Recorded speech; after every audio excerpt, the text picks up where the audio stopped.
and shorts. Yeah, but It's 50 degrees down there in Arizona, and Rob's on with a jacket on. He's wearing a park. Oh, we're Or okay. Welcome everyone. We're all visiting still. Welcome to our daily power hour. Today is our 282nd power hour, and we are in our 50th week. This is our 50th anniversary of our power hours. So we're here celebrating. So we have some of our board members on, and for the next hour, we're just going to share some reflections and share about our own personal growth. We're all vaccinated now, like fully vaccinated, and we're going to share a little bit about that and just talk a little bit about, going forward, what is our new normal going to look like? So real quickly, we'll just introduce ourselves. And so Theta, you want to go first? well, okay. Good afternoon.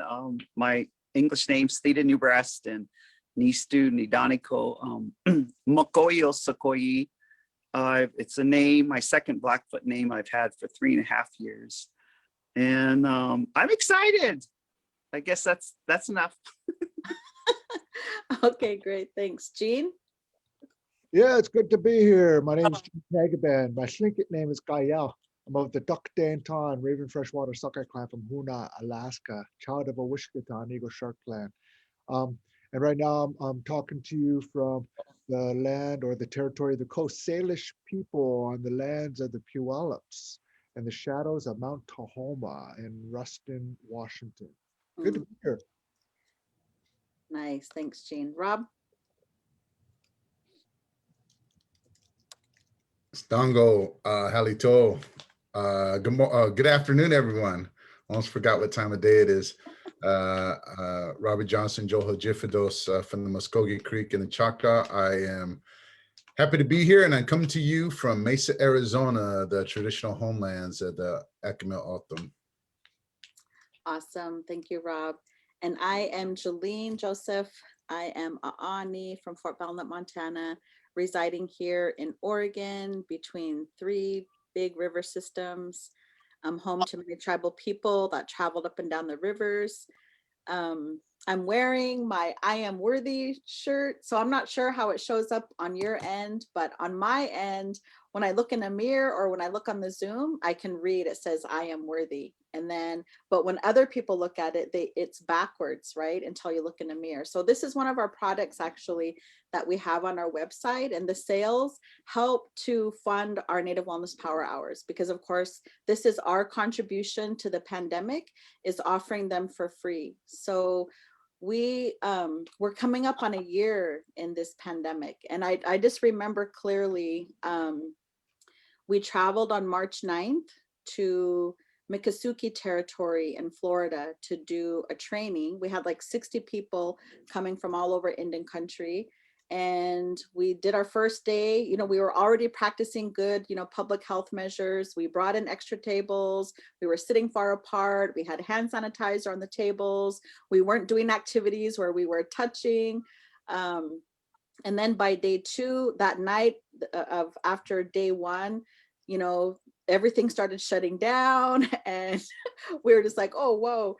The next day in the training, we had participants telling us, yeah, my tribe is making me quarantine for 2 weeks when I get home. And, all of this stuff was happening. And we traveled home on March 12th. We had a staff meeting on March 13th. We had a board meeting on March 16th. And by March 21st, we started our Native Wellness Power Hours. So we knew that an already traumatized people would be re-traumatized in this pandemic. And we know that the answer to trauma is healing. So we wanted to do our contribution and to offer daily uplifting messaging and programming to help people along their healing and wellness journeys while they were home in quarantine.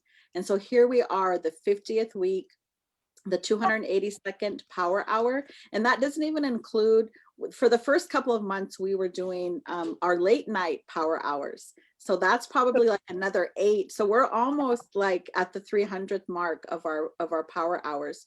We started out going 7 days a week because we've never been in a pandemic before and we didn't know how long this was going to go. So after 4 months or so, we cut back to 5 days a week. And that's where we've been for the last, several months, is 5 days a week. So here we are. So today is our celebration day of our week 50th. And so we're just going to share some things. And so we're going to start out by talking about our own personal growth and our own healing, like during this time. So Theta, do you want to go first and just share your thoughts about how your personal growth and healing has been during the pandemic? Oh my gosh, Jolene, just listening to you, just listening. So I remember that first March 21st, that first week when we all got on, because we were just all learning to get on Facebook Live. and then, it was like, because we're so used to, so I sat, like, I had no idea, like protocol or etiquette. So I sat down with my pipes and all my medicines, and I sat on the floor like I didn't know what else to do, like I was in ceremony. And then it was how to, I don't know, it was just like, thank you for, so some of the, the growth was to be transparent, to not be fakey, like like I don't know, like, so the healing that happened though, and this is, I can share it personal, and then a lot of the sessions that we've had, everybody wants to talk about the dreams. And as we started getting into the pandemic, because I was getting a lot of rest, and I was in the woods and in an environment, I started journaling all my dreams. And I think that helped with personal healing so much, because we have a saying that you should tell 4 people that know you well what your dream was, and they because they know you, they can help you interpret it. So that, just incredible things like, dreaming about, the beavers swimming out here, dreaming about a moitapi, a family of them coming and how fast they could move, the Bigfoot, dreaming about that there's like a doorway here, like when you do leave this physical body. So I guess some of it might sound weird, but I'm not afraid to die. Because, like one time I got a misread going into our store, and I had 102 temperature, which was a misread. And then I went right to the hospital. But I remember that healing, and it's so fresh. You just think, well, okay, what if I got COVID and this is it and I'm going to die? So then I just started saying, okay, Creator, I want to go in a gentle way. Please help me. If there's some words I need to say to someone, if you're going to take me and this is my last time. I just started going through this life review of what kind of forgiveness of myself, not holding on to old resentments or regrets, or who I needed to talk to if I was going to go with COVID. So there's, that kind of personal healing that you do, like if you think that you're going to get it, and so then when I went to the hospital, I was a misread, and my temperature is always like all around 97. But even then, Jolene, I mean, one of the personal healings is, I got my master's in public health. So I started wearing a mask February 5th. I remember, because we studied pandemics. So I remember getting at Seattle Airport, and just me and the Asians had masks. And everybody was looking at us. We were a green monster, and so, and the other personal healing has to do with, I started, and I don't want to call it a bucket list, but I thought, well, what can I take care of? And so it was really, and so it wasn't just personal, but we really been trying to learn the language more of. I'm a practicing speaker. Mhm. So then we just finally kicked off the first 2 weeks with 580 people learning the Blackfeet language. And then I really wanted to, on a personal level, I heard our Genesis stories of the sun, the thunderpipe bundles, the beaver bundles, the Napi stories. But I wanted to talk to every elder that I knew that was alive and have them retell me the story. And so that has just been, you know, Martin Heavyhead is telling us stories on Wednesday. There's just been so many, my elders in Alberta, because we can't see them, I'm re-listening to the stories from them. And it's humbling, you know, because like some days I just feel like I'm like I don't know nothing. Like some days it's like, yeah, but then some days I go, oh yeah, I went through that experience, and I can only share my experience, not theory. And that's, I guess that's probably some of, you know, the biggest healing. So I'll pause from there and, you know, let some of my other team kind of reflect on. That's just some what I can think off the top of my head or my heart. Yeah, awesome. Thank you, Theta. Jean, how about you? You want to share some of your personal growth moments or your own healing during this pandemic time? Sure. It's good to be here. And I just want to acknowledge all our relatives out there too, you know, and who are here. You know, part of my personal growth is has been about learning about surrender, you know, about surrendering to what's going on out there in the world, and you know, and even in my own house. Not only that, surrendering to my own uh, you know, perceived belief systems, and you know, and you know, and those things, you know, surrendering to this heaviness that's in my gut and in my heart too, you know, and not only that, but surrendering to the acceptance of love and the acceptance of prayer out there too. You know, somebody, you know, with this, we haven't been around each other, and I just know that there's like um there's there's so many prayers. People were praying for each other. I knew this before. I Yeah. knew this before, but even more so now that, you know, we're actually,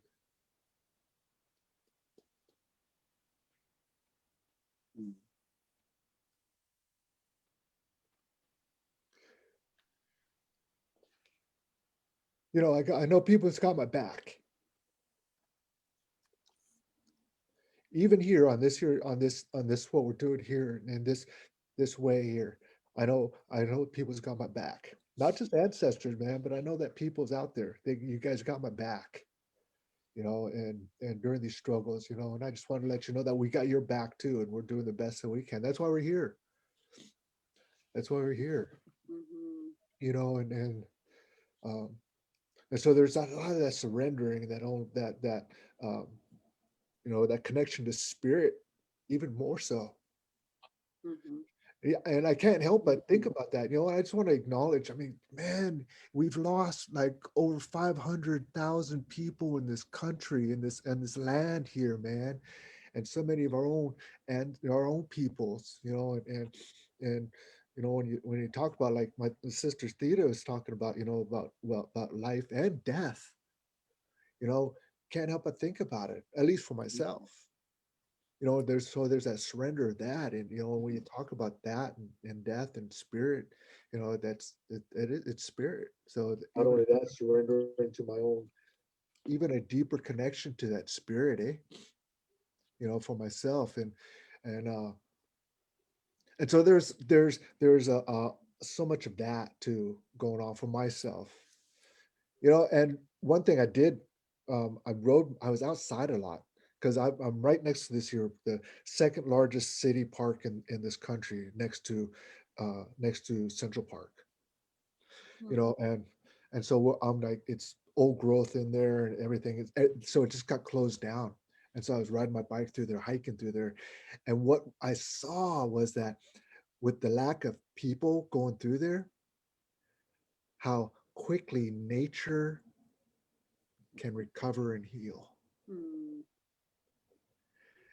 And that also tells me that we're part of nature. We are that. And so how quickly we can recover and heal if we just give ourselves that chance, you know? And it's like, I know when the closure, because I was supposed to go on that trip to Florida with you guys, but Mhm. Ruby said, nope, you know, and that's my wife. And she said, nope, you're not traveling. And I said, okay, I'm not going to travel because it was an unknown. And it's still an unknown. And so there's that, even that surrender to that, you know, and so that's a little bit of my growth and awarenesses that came up, you know, and oh yeah, and I had time to grow this stuff here too. I mean, it's like I'm like in a whole new transformation here, man. You know, and so I'm like growing this, let this grow out, and you know, and stuff, and you know, and Ruby's got to get on me more about taking showers and things because you know, when we're presenting and all that stuff, well, we're on the road, got to take showers, got to stay clean in front of the people, man. But I'm like at home, Ruby's going, "Did you take a shower this not just like in the last couple of?" She's like, "Did you take a shower this week?" I'm like, "Well, yeah, I did." I said, "No, you didn't." Oh, that's funny. So that's one thing too about like Ruby and I learning. I mean, I'm thankful for her. I'm so thankful for her. I mean, that she's here, you know, and our relationship is growing that way too as well. So I'm going to pass it off. Awesome. Thank you, Jean. Yeah, I remember that about Florida. And we were contemplating too, like, should we go? Shouldn't we go? My mom was telling me, you better take your beads. What if you get stuck over there? You can't get back. Rob, how about you? You want to share some of your um, personal growth and healing? Not really. Hey. Uh, no, as I'm sitting here listening, it's like, wow, these guys feel like they've been reading my mind. Hey, because it's similar thoughts and similar things. But you know, when as I look at it, what I've really felt about this pandemic and going back a year ago and being on that trip to where we are now, I kind of felt like, you know, when you have that mean auntie or uncle when you're a kid that you hate it when they come around and just oh, you know, it's like, oh, here they come and everything's gonna change and da, da, da, da, da. But at the same time you learn something from it. You know, that's how I feel. It's an appreciative of a situation that isn't in your favor. And I think that's the biggest lesson is just to let go let go of trying to control everything around you and focus on those essentials you know. And to me the essentials is still learning. That's still an essential that we still had to learn. We had to learn differently. We have to learn to, you know, like I was thinking about it. The last lesson we got before all this happened, Jolene, when we were in Florida, was from the alligators, right out there. Those were some of our last teachers as for a gathering. But that's where we had to change that mindset. And and one of the things that it doesn't always have to be the experience of right now that we can learn from. And you know, I have such great mentors, and all of you, Jean, Theta, Jolene, and how you share things. And I found myself going back and retelling my story, you know, retelling my life story.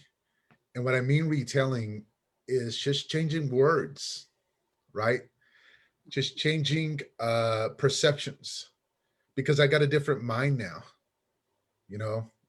Uh, we kind of got by that auntie or uncle in the back of the head, and it's like, oh, and see things a little bit differently. And in retelling these stories about self, letting go of some things, like finding situations I used to avoid, boom, I'm in that situation and have no feeling toward it. I mean, that's what healing is, right? It's letting go. And sometimes that healing happens unintentionally because you're focused on other things. But in retelling those stories, what I also discovered too is that the music that I've been listening to my whole life sounds different. You know, the old movies that I grew up with, when I watch them are different, right? You know, because you got a different perspective now. And that's the joy of life. And that's the joy of what we have here, is that this joy of re-experiencing because we're learning as we go along, right? And you know, that other part too of starting to map out a little bit in mind of what are the news stories that I need to hear.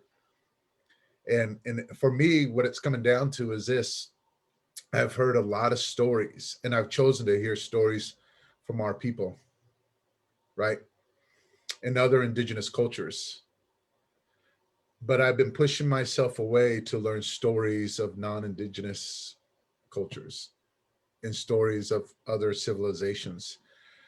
Just simply with that, well, we had to live by that. I should know it already, but you know, that's just faulty thinking, because really, when you think about it, it's the world. The perception of the world is of that story of what belongs to me. Well, for all of us, this world belongs to us, right? And for all of us, all these stories that are out there of people. I'm talking stories. I'm talking about people's personal experience, people's family histories, all of that. And so it's just really been, in a way, grateful for having a time where I had to be slapped in the head to think differently, Mm. right? I had to be slapped in the head to think differently.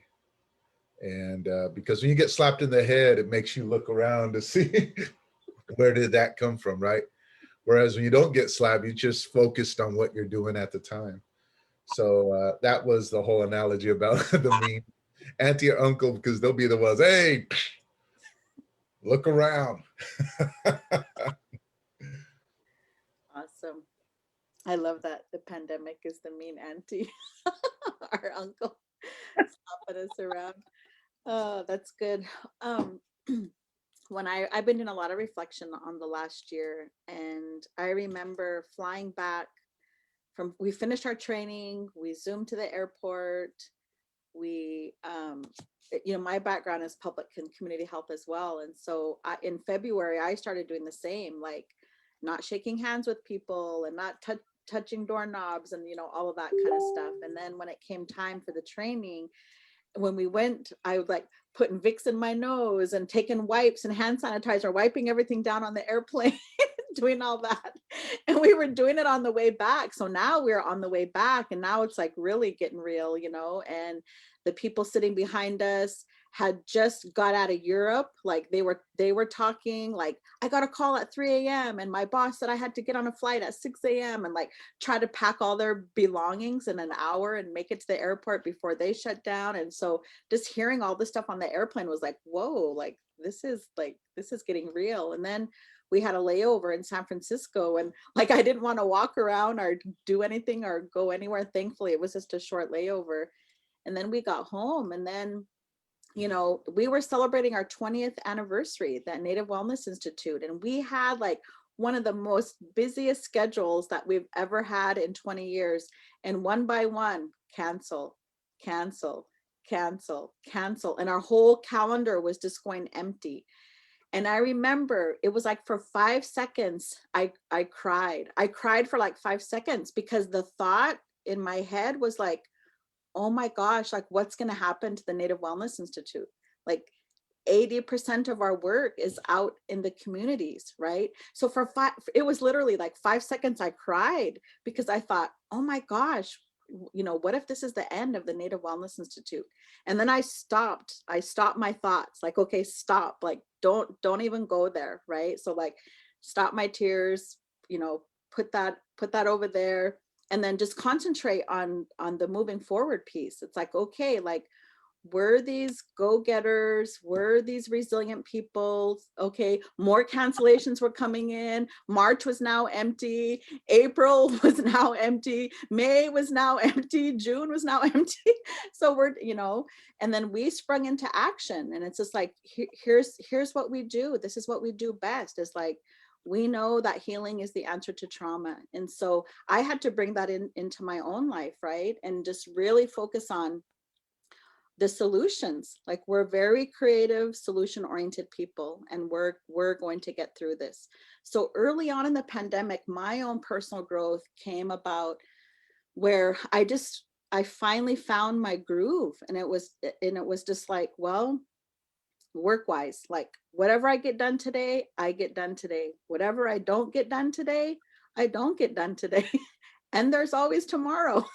So I got into that groove, you know, and then personally, I really had to focus on my own self-care, right? Because what we found, like, you know, we became Zoom warriors overnight. Right, still, you know, trying to figure out Zoom. And like, we learned early on, like, Zoom fatigue is real, right? And then balancing, you know, home and family and you know, everything like that. And we were fortunate that, you know, there was like 6 of us in this pandemic being together, and you know, my parents were in our bubble. And but I learned about that I had to focus on my self-care, you know, and taking the time for meditation. And that was like another gift, because I had kind of, you know, gotten away from meditation, but now it's like, it's back, you know. So the meditation and focusing on the beading, like my beading projects have been awesome. I've gotten like so much done. And, you know, focusing on things that, you know, we always hoped to do, but never had the time to do, and doing those things together. So we started the pandemic by ending our hunting season. And then just now, like, we ended the pandemic by ending the hunting season again. Will, on the last day, the last hour of the hunting season, you know, got an elk. So we'll be cutting up meat probably this weekend, actually. But even that, like, his tribe actually extended the hunting season, and so we were able to share with others, and you know, all of that kind of stuff. And that felt really good as well. So, you know, part of my personal growth and my healing has been just like having the time to look within and go within, and then have the time to, like, you know, really focus on that letting go, right? And I always say, like, I'm really good at letting go because I do it a lot. I practice it, right? I practice letting go. And now I had even more time to do that. So that has been some of my greatest healing moments, is just that, you know, the letting go part. So so Theta, what have been some of your reflections in general about just the pandemic? Like, why do you think it's here? And what are some of the other things that you have learned during this time? Wow. Well, thank you. I'm just enjoying listening to all of you. It's just a pleasure just to, because this is the longest we've been apart. And so some of the reflection is just really that we had to build a relationship online, build a relationship on Zoom or any other platform. So some of my reflections is, gosh, and for our participants and myself, because we had that focus group scheduled April 7th and 8th, and I just had no idea, and we went all day. And we went all day on the 7th, and we went all day, 8 to 4. And so my reflection is, our mind is so brilliant and miraculous. And when I finished those 2 days, and I wasn't sleepy, and you know, it had to do with like our transcendental meditation, I laid back to reset my mind. And so you can reset your mind. But when I laid back to reset it, I fell asleep for 2 hours. It took my brain 2 hours to heal from Zoom fatigue. And so then I started saying, well, I've got to like triage. like triage my online time and my real time out in the woods or with the bubble of my family. Are April, May, June. I'd I'd always drive the perimeter because the difference is we have 1.5 million acres, and I would drive the perimeter. And I became like, if we saw an outsider license plate, I would take a picture of it and send it to our command center. And so we kept this 1.5 million acres. No outsiders could come in. So I was reflecting, that's not the situation for every tribe or every area. It's just like, and so my reflection is, I've been saying prayers for when I do go out, because I haven't gone out. I mean, like when I do, like even like it's funny, Julie, like I was saying a prayer because I thought, well, I'll do really nice things to myself. So I'm gonna go through a Starbucks drive-through and I'm gonna get a chai latte because then I haven't had that one in over a year. So I thought I'm just gonna like drive out there and I'm gonna go through the drive-through and get this chai latte and say, okay, this is, I'm going out into the world again. So, but some of the other reflections is, God, NWI, I mean, like, well, I'll do really nice things to. So I was reflecting on the work we did with CDC and National Indian Health Board and CRIB and Greater Plains. And I was thinking that we were rebuilding a relationship online.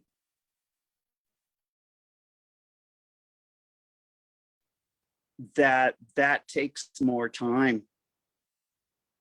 You know, like we would go to a community and we would have a couple days to build a relationship. That we had to start doing that online, like, you know, months before the actual event, is to build the relationship with that community. And so just finding that what they were going through, like with the vaccines now, we're building a relationship around the haves and the have-nots. Not only the vaccine, but those who have good Wi-Fi and those who do not.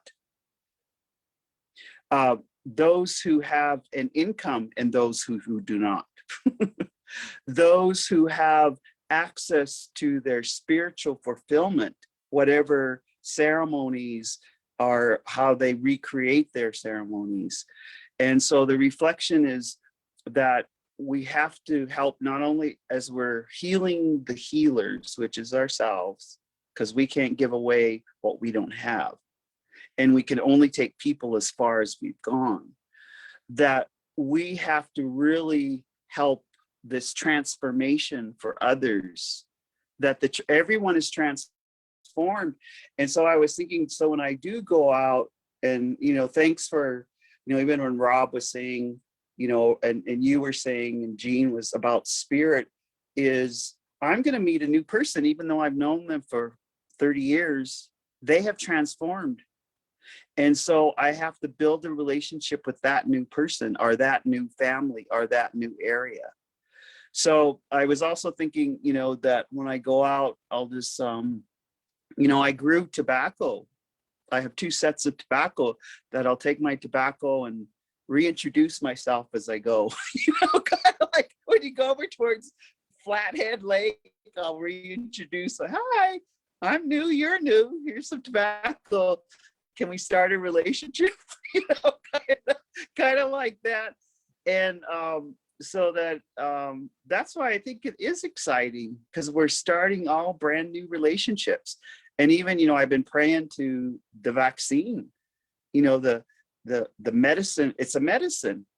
And most of it's, you know, probably like Indian medicine, you know, but the medicine, praying to the medicine, to putting out tobacco, in case everyone hasn't even thought of putting out tobacco to their Moderna or their Pfizer or their Johnson & Johnson, you know, that I would put out tobacco and ask them if they could please have a relationship with the world.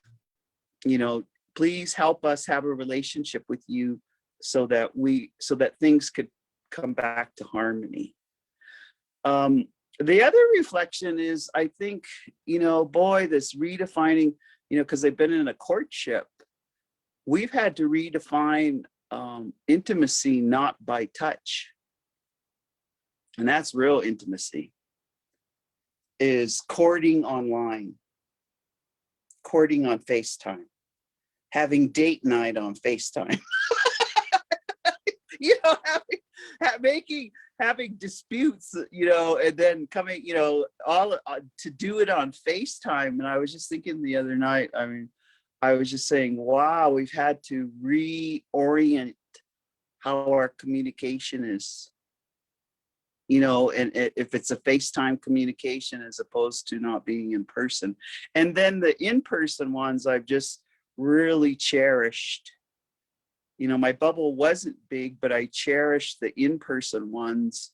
And now it makes me it still makes me want to cry each time they get their vaccine. Because my brother, because he's a BIA employee, and I don't want to get him in trouble or nothing, but he finally got it a different way. He gets it next week, but his wife got it, and we were just in our family, and now that he's going to get it, I just feel so grateful.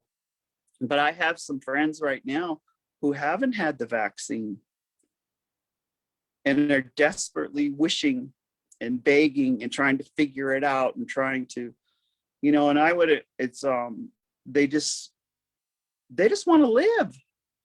They just want to have a normal life. They just want to have, happiness. They just want to be able to eat with their family and cook with their family and do things, and so I think part of that reflection is, just for us as an organization or whatever we can do, not only with the vaccine, but help hold up the mirror for people and have them look in the mirror, like, put that shirt on, I'm unworthy, and reflect how much they've grown in this past year, how much their gratitude, how much ordinary, simple things like having enough toilet paper, having enough water, having enough food, having conversation. And see, that I guess that I'll pass it, but that reflection is, I am showing up as a different person. And when I'm having a conversation, I don't look at my phone. My phone goes away, and I make sure I'm totally eye contact with that person, and it's a conversation. And that might sound weird, but like, we're looking eyeball to eyeball, and I want to hear their story, and then I'll share my story. So that's some of my reflection. What do you guys think? Nice. Thanks, Theta. Thosh, are you there?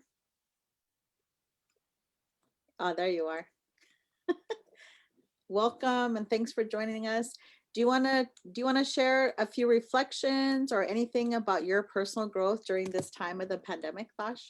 Yeah, of course. Well, hello, everyone. It's good to see all your faces again, and hello to everyone else out there in internet land. Thanks for tuning in and joining us as always. This is our 50th week, is it? Yes. Thanks for joining us and staying connected during these 50 weeks. Thank you all for the healing and wellness that you're doing, each and every one of you here on the board, and as well as other people on Native Country, and give thanks to everyone that's been the mountains for their communities and their families. But a lot has come out of this past year for sure. Myself, just about 1 year ago was the last time Chelsea and I and Aloe had traveled for work. We traveled into Salt Lake City, and we did a training there with the Native Center there. And that was when the pandemic it wasn't labeled as a pandemic yet, but it was definitely, in the news, and, there was cases were starting to be seen. And so been 1 year since we've been working virtually, as many of you probably have been doing as well. And some of us already did some virtual work before. And I think that, that was already kind of something we we're trying to do, just to kind of save resources for a lot of people, reduce our eco footprint, save time, especially us with a little family, get strenuous to travel. But this whole time, I've been looking back at all the teachings, and I've been saying this too, and I probably have already said this on here, that I believe that everything is subjective. Every experience is subjective. It depends on how we're looking at it. And we can look at this as something that's scary, or we can look at this as something as a setback, or we can always look at these things as teachings, a set of teachings that reshape our outlook. And we can look at these as teachings that strengthen us, and they increase, expand our worldview on, and teaches us just even more how complex life could be, but also the beauty that comes out of things. So I think there's been a lot of teachings in some of my reflections out of this. This is one of the main ones, is that we know that a connection to family and a connection to community and the connection to your clan has been really important. And that's how our people had thrived into who we are today, right? We were interdependent upon one another. Everyone worked together, and there was no survival of the fittest, and people didn't evolve on the land by themselves as hermits. People needed one another. We've evolved working together in families, units, clans, systems. Everyone had a role. And we already seen what colonialism created, a disarray in that. We've already seen what that does. But then now we have another added layer of challenge, where we are in this age of social physical distancing. And we are reminded once again of the importance of being connected to something larger. And we are, no matter how, if we realize it or not, spiritually, we're connected to each other and something larger. And that's why a lot of our Native people say that we're all connected, right? We're all related, and we're us as human beings. We're not at the center of this world. We're amongst it. We're amongst it. We're not the center of it. And like dominant culture tends to make it seem like, right? But we are reminded through this pandemic, once again, the importance of that. And so I hope that people were able to continue to connect with knowledge keepers and family, just using platforms like this and FaceTime. And I think, we, as Native people, we've always adapted. Our ancestors have always embraced technology where they could, even though they didn't understand the repercussions years down the line of the eco footprint of certain accepting of certain technology. They did it because our people weren't perfect. We weren't ever perfect.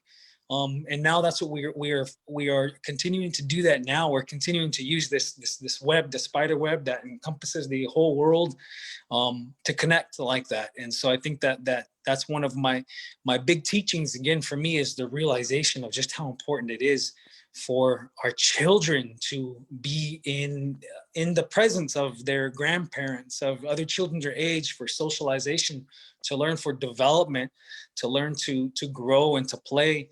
And, we've seen that challenge too with our daughter, who kind of, started to reach a lot of her milestones during this whole physical social distancing period. So she was sort of forced to just kind of do these things on her own. And so we are seeing the importance of that. And I also, at this time too, regarding the vaccine, we've been vaccinated and we get our second dose next week. And there was a lot of hesitancy, of course, from a lot of our people. But for us, we don't just lump all vaccines into one. I think that people must look at this from a nuanced standpoint. You must have, a nuanced lens looking at these things. We believe that there's a time and a place for vaccines, and we know our history as Native people. We have faced epidemics in the past. Many of our people have been decimated from the smallpox and many other infectious diseases. And I remember hearing a lot of elders throughout the years and knowledge keepers say that our people didn't have the medicine to fight these new illnesses. There's no medicine that existed on the land that could fight these diseases of modernity, especially infectious diseases. When one of the plagues came here in my area, in the Salt River area, all across central Arizona in the mid 1800s, it decimated a lot of villages, and those people would go and seek out a Makai, medicine person, to come and heal their village. But that Makai couldn't do nothing. They didn't have the power to heal that infectious disease. And so the people got mad, and they even killed the medicine person and his family because they thought he made it worse. And so our people, I say all that because our people, we as Native people, we have to evolve and adapt. And we already are organically, but we must do it consciously in a lot of ways. And there's a time and a place for the vaccine. There's a time and a place for that. And do I think that all vaccines are required? And do I think that everyone needs to get one? No, absolutely not. But in this case, I think it makes sense. I think it makes sense. You know, the studies have been done. The efficacy rate is, you know, 90-something% for many of them. Native people did participate in the trials. A lot of people were saying, "Oh, I'm skeptical because Native people are they're trying to get it to us first." Well, there's a number of reasons, you know what I mean, that we can go on for days about that. But they must know that that's because more of our Native people are working in the healthcare. More of our Native people are in decision-making positions, working for the government, making sure we are finally getting the healthcare and the treatment that we need, because we've been left on the back burner for so many generations previously. CDC is granting millions more money to us, to IHS. Native people did participate in the trials. More non-Indigenous people participated. So it's not like we're the guinea pigs. There was more white Americans that participated in those studies than there were Native Americans. And you can get mad at that depending on how you look at things, you know, and say, oh, more of our people should have been involved. But they were involved. It does have an efficacy rate.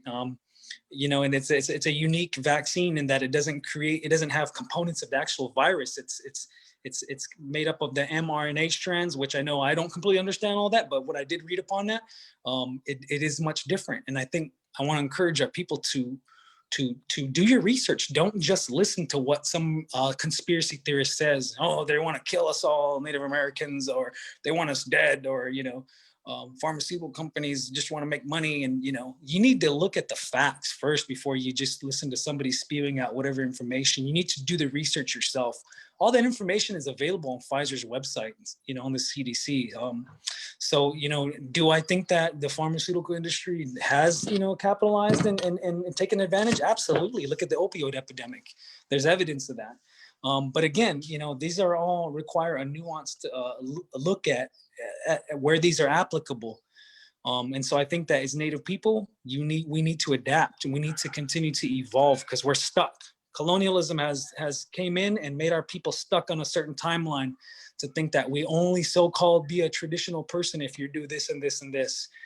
And, you know, we give ourselves permission. We are here and now. We are the Native people existing here and now. Ancestors give us critical thinking for us to make the decisions here and now to decide what is right for us and how we evolve. The culture looks different.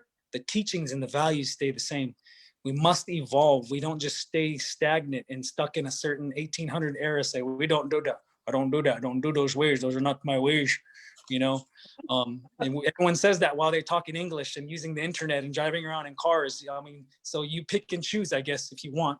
But I think that this is an effective thing. You know, we've lost a lot of people in my community. We've lost, you know, board members of everyone from this virus. So for me, we didn't get it for ourselves because we're afraid to get sick. We're metabolically healthy. You know, I would like to think that if I did get the virus, that I would have been able to fight it off. But we got it because we care about our loved ones, our relatives, our elders, and we care about the people in our communities who have you know, conditions that will put them at greater risk of high infection and hospitalization. So we don't want to pass that on. We want to get back to working with the people one-on-one. I want to be able to get back out there and to help to fan our people off and to go and, you know, do our running ceremonies for our people who need it right now. And there's a way for us to blend Western medicine and our own teachings and our own medicine, our spiritual medicine together to make a stronger approach, you know, to go forward to protect our people. Yeah. But I know I said a lot and I'm kind of babbling. I'm trying to rush out. I'm trying to say a lot really quickly, but I just wanted to just say that much. Encourage everyone to think critically, do your own research, make your own conclusions. Yeah, that's awesome. Thank you. Thank you. Josh, do you have a suggestion of what Facebook memes we could read to do our research on? No, I'm kidding. Exactly the kind of thing. I think people get their information from memes, anti-maskers, anti-vaxxers. Yeah. We have to go, yes, we have to go beyond just memes and headlines, right? Like, because even headlines are misleading. And the other thing to, you know, be mindful of is like, here we are in a pandemic and, you know, people have been triggered, like their trauma has been triggered. And so we have to realize that in a pandemic, if our trauma is triggered, we're going to be more apt to go down the rabbit hole of conspiracy theories, right? So we have to pause and back up a little bit and like seek out, you know, solid information, right? Yeah. So Jean, real quickly, we just have like about 10 minutes left or so. But do you want to share some of your reflections on things that you have learned during the pandemic? Man, there's so much to reflect on too, and just what Robert was saying too about learning, taking this time, just learning about not only my ways, but just, okay, now what's going on? Because I mean, during this whole time we've had this here, the social justice, this uprising. We're in a revolution, and so many things have gone on, and so it's like, um, and so what's being challenged are belief systems. So much of our belief systems are being challenged, and so it's to take a look at that. For myself, I just been taking time just to read this, look at this. I mean, there's like so many people out there, great people who are speaking, are talking, and to be honest with you, haven't really listened to that much music because I'm listening to, even on my Wi-Fi, I'm going around, I'm listening to people speaking because I want to get informed on this, just like Thosh was saying, and he also talked about those ancient technologies that are there. Well, I'm talking about ancient technologies because the carved knife to carve, or the wooden canoe, that at one time was a revolution, a technology, and so now as we evolve, I mean, we're evolving as people. We got to take a look at these here new technologies that are still there for our people. But to make this real quick here, one of the greatest things that I've learned from this too, and what's going on in the pandemic, is that yes, our ancient wisdoms are still there, and part of that ancient wisdoms is to pay attention and listen to the earth. Mm, The earth is, my belief in this, because I'm always asking that question: what's the purpose of this? The purpose of, I believe, is like the earth is spirit and the earth is alive. We've seen that, and that the so many things are going. It's like, okay, you know what? You need to take a look here. You need to really take a look here at what's going on, and energetically, because everything's energy. And everything's energy. And so it's like, so what's going on here, with Earth?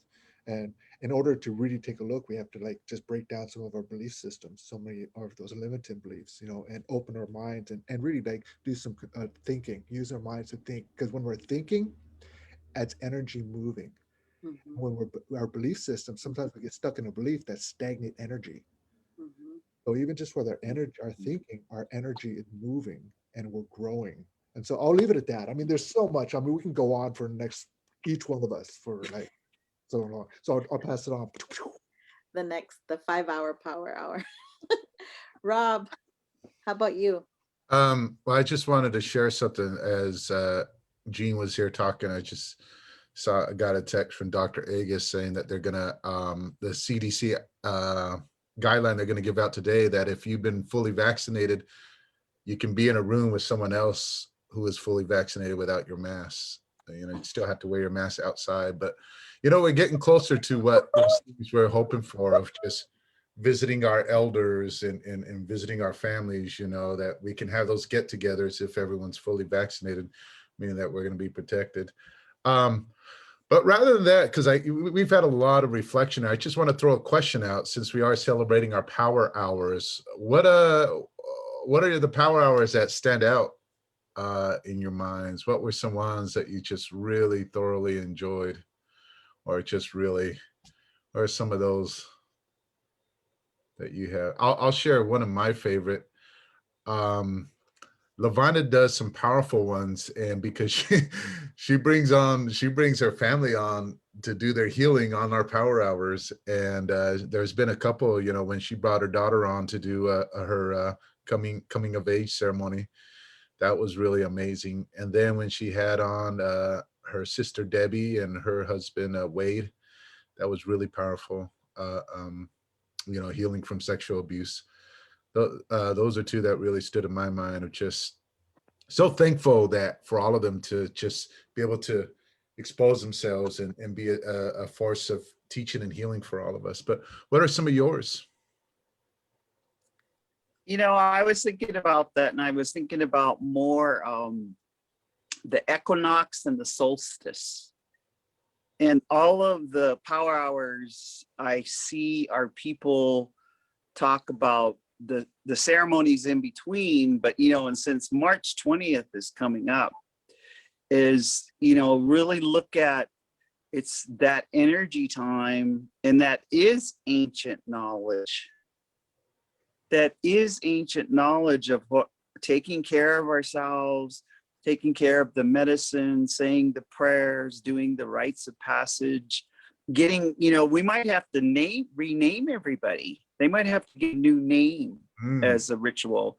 And so paying attention to it, you know, like March 20th, June 20th, September 22nd of 2021.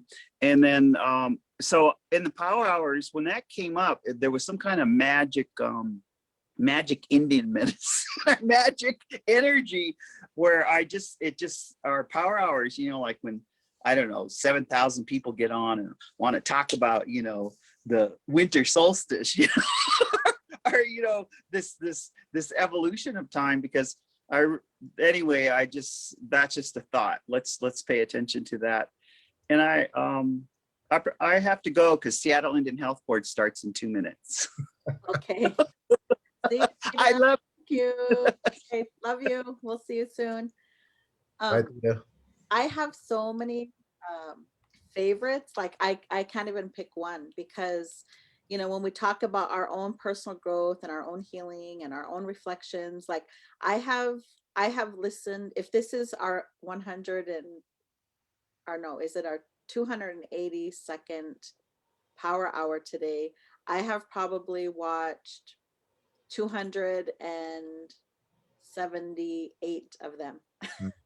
And the ones that I have missed, I go back and I watch. So these have become a part of my self-care, right? Like, yeah, of course I'm working and like sometimes doing the commentary or producing or, you know, whatever, but like I love like every single one. Like I learn, sometimes I'm taking notes, or, you know, oh, marking that, I want to go back and rewatch that one again. Like we have nearly 300 hours of content to help people with their personal growth and healing. Even if it's a concert and no one's talking, they're just singing the songs, right? Like that has been awesome. So I've loved all of them. Like literally, I have loved all of them. How about you, Jean and Thosh? Do you have a favorite one? Well, one that comes up to my mind right now is just, you know, when people are sharing their songs and they're singing and sharing their culture, and in that way, you know, that those are some of the ones that's really stuck out for me.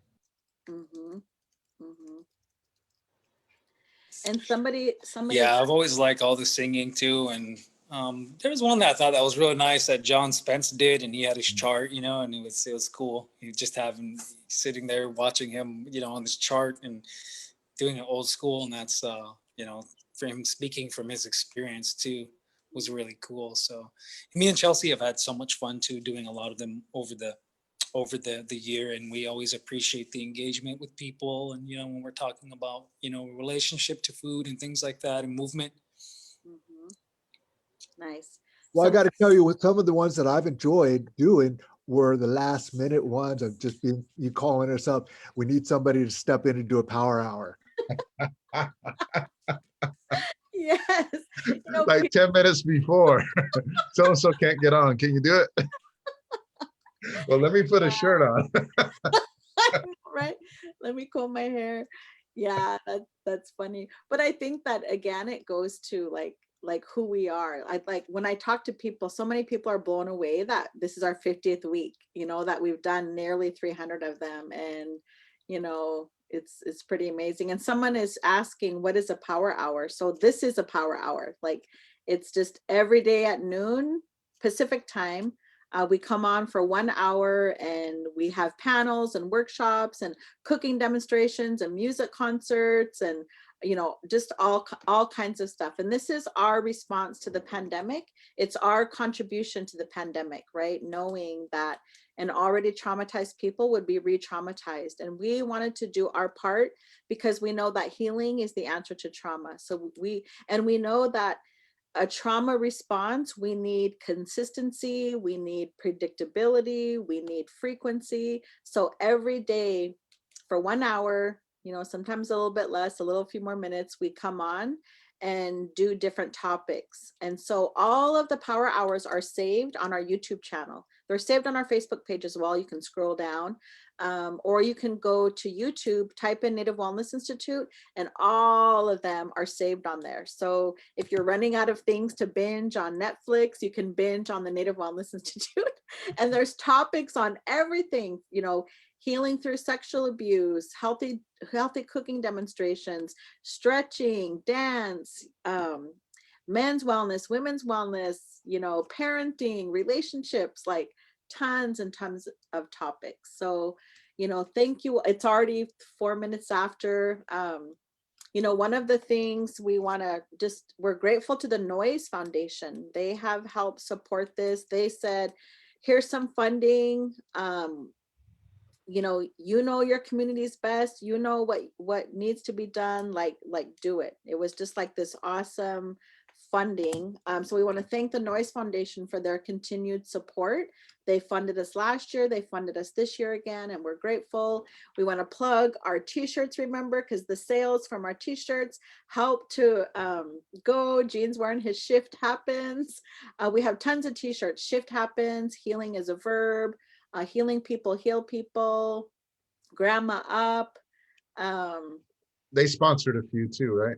N7 has sponsored us. We've had many sponsors, and we're grateful. Yeah, for sure. We may need to make a shirt with Thosh's body, and so each of us can have all those muscles that Thosh has.